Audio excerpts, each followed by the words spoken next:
ఒకవేళ ఏవైనా countries develop అయినాయి అని అంటే అవి యాక్చువల్ అక్కడక్కడ రీఫార్మ్స్ చేసుకొని ఉంటాయి.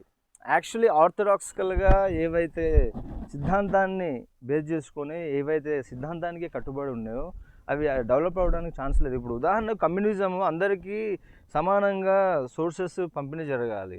సరే, సోర్సెస్ పంపిణీ జరుగుతుంది.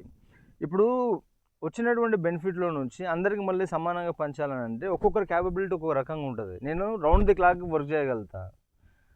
వచ్చిన అవుట్పుట్ నుంచి మళ్ళీ అందరికి సమానంగా పంచాలంటే నేను ఎందుకు పర్ఫామ్ చేస్తా? చేయను కదా. మనిషి స్వార్థజీవి కదా. అది అందుకే సక్సెస్ అవ్వడానికి ఛాన్స్ లేదు.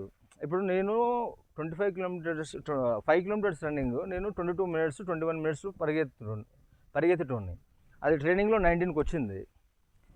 ఇప్పుడు అందరూ 25కే వెళ్ళాలి అని అంటే ఇప్పుడు నాకున్న దాన్ని నేను ఎందుకు ఉపయోగిస్తా? నేను ఇంకా స్లోగా వెళ్తా కదా. అంటే అందరిని ఒకే తాటికి కట్టడానికి రాదు. కానీ అట్లని మొత్తం అంత సంపద కొంతమంది వ్యక్తుల చేతుల్లోకి వెళ్ళడం అనేది చాలా చెడు చేస్తుంది. అది కూడా మంచిది కాదు. అందుకని గవర్నమెంట్ ట్యాక్సులు అవి వేస్తుంటుంది. తర్వాత ఇప్పుడు నక్సలిజం ఒకవేళ రాజ్యాధికారంలోకి వచ్చినా ఈ కంట్రీని నడిపే తెలివితేటలు వాళ్ళకు ఉందా?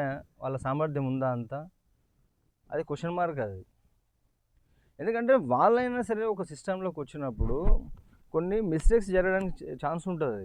వ్యవస్థలో కొన్ని లోపాలు జరుగుతుంటాయి. ఎప్పటికప్పుడు వాటిని ఎన్కౌంటర్ చేసుకుని దాన్ని రిపేర్ చేసుకుని ముందుకెళ్ళాలి. ఇప్పుడు ఆల్రెడీ ఒక సిస్టమ్ ఎగ్జిస్ట్ అయ్యి ఉంది. కింగ్ రూలింగ్ కాదు కదా ఇక్కడ నక్సలిజం ఉండటానికి అవసరం లేదు.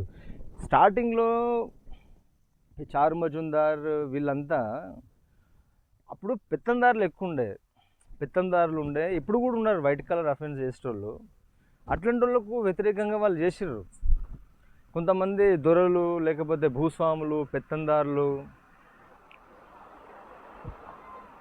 గ్రామాల్లో రజాకారులు, ఈ హిందూ మతంలో ఉన్నటువంటి మూఢ విశ్వాసాలను బేస్ చేసుకొని కొన్ని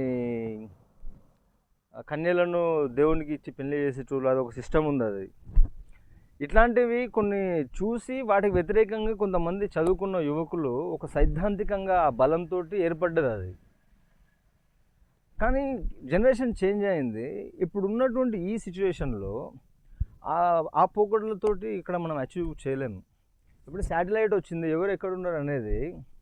అమెరికాడు ఒసామా బిన్ లాడెన్ని చంపిండు పాకిస్తాన్లోకి వెళ్ళి సివిల్స్ ద్వారా. అంటే ఇట్లా శాటిలైట్ పైనకి వెళ్ళింది, వాడంతా పిక్చరైజేషన్ చేస్తున్నాడు. ఆల్రెడీ చూసిండు, ఒక ఇల్లు సపరేట్గా ఉంది, ఆ ఇల్లుని టార్గెట్